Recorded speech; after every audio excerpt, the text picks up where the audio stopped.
दरम्यान सुरेश धस बोलतायत, थेट जाऊया.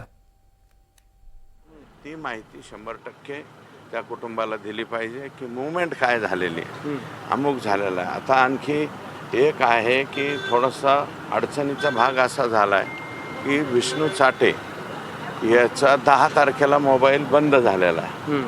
त्याच्यावरून खोळंबत काय नाही, परंतु विष्णू चाटेने आणखी 14 दिवस पोलीस कस्टडीत असताना आणि आता 15वा दिवस इकडच्या कस्टडीत आला. 3च दिवसाची कस्टडी. त्याचा मोबाईल अद्याप CIDने जप्त केलेला नाही. अशा काही प्रकारच्या लूप्स होल्स त्रुटी राहू नये. आणि काय जरी त्याचा मोबाईल नाही सापडला तरी त्याच्यात अडचण येत नाही, कारण आम्हाला 9 आणि 10 तारीख 6 तारखेपासून 10 तारखेपर्यंत विष्णू चाटे कोणाकोणाशी बोललेला आहे एवढं असलं तरी पुरेसं होतं आहे. परंतु मी 100% थोरला भाऊ म्हणून मी त्यांची समजूत काढील आणि उद्या सकाळपर्यंत विनंती करील आणि SITच्या प्रमुखांना किंवा खाली ते गुजर साहेब आहेत डेप्युटी DYSP त्यांच्याशी बोलून हा विषय शक्यतो आम्ही मिटवू. आणि धनंजयसह माझा स्वतःच आणि तमाम महाराष्ट्राचा विश्वास राज्याचे मुख्यमंत्री आणि गृहमंत्री यांच्यावरती आहे. वाल्मिक कराडांना पण मकोका लावावा अशी त्यांची प्रमुख मागणी आहे. तुम्ही या मागणीशी सहमत आहात? काय वाल्मिक कराड अगोदर 302 मध्ये येऊ द्या.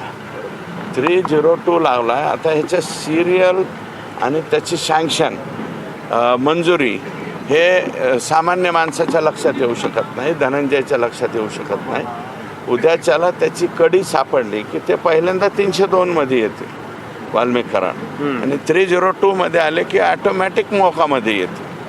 आणि त्याच्यामुळं आणि मला वाटतं तेवढं मटेरियल हे सफिशियंट मटेरियल CIDकडं आलेलं असावं. मी काय विचारलेलं नाही, पण मटेरियल तेवढं, कारण मी ओळखतो त्यांना.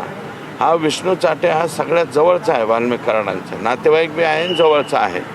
तर त्यांनी 100% कॉल जे आहेत आणि आकांकडून आदेश घेऊनच पुढची कारवाई त्या ठिकाणी केली आहे. शेवटचा प्रश्न घेतो की एकंदरीत आता देशमुख कुटुंबाची समजूत काढण्यात तुम्हाला यश येईल का? गरज पडली तर मुख्यमंत्र्यांशी सुद्धा त्यांची बातचीत करून दिली जाईल का? आवश्यकता नाही पडणार, एवढे अपेक्षा ते ठरणार नाही.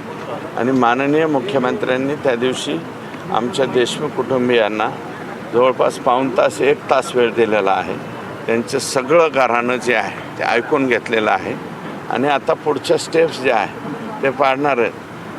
देशमुख कुटुंबीय जेवढं तेल डोळ्यात ठेवून तिकडं पाहते त्याच्यापेक्षा पेट्रोल डोळ्यात घालून आम्ही सुद्धा या केसकडे लक्ष ठेवून आहोत. जो परवाना होता, शस्त्र परवाना, तो रद्द केलाय. काय विशेष आहे त्याच्यात? काय विशेष आहे?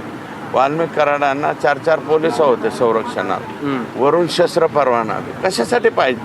माझं तर म्हणणं आहे बीड जिल्ह्यातील हे 100 आणि 200 आणि 250 हे रद्द करूच नका.